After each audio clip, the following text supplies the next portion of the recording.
अस्सलामुअलैकुम प्यारे बच्चों, कैसे हैं आप?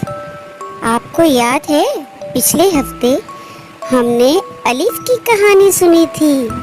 अलिफ को कैसे लिखते हैं, अलिफ के ज़ख़ीराए अल्फाज क्या क्या होते हैं, हमने ये सब पढ़ा था।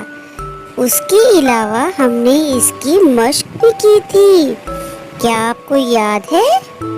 नहीं याद तो पिछली वीडियो देखें और फिर इस वीडियो पे आएं।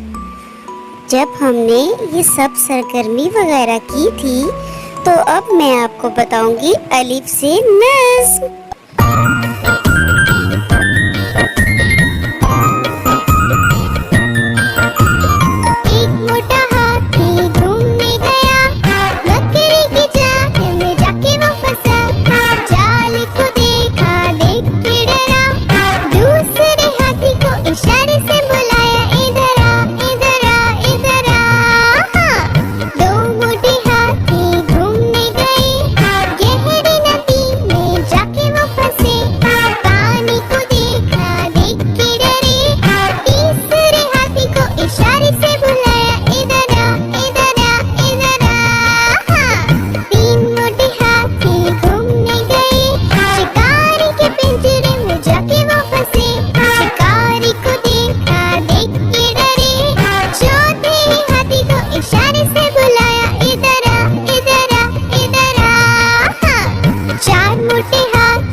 बच्चों, आपने नज़्म सुनी एक मोटा हाथी।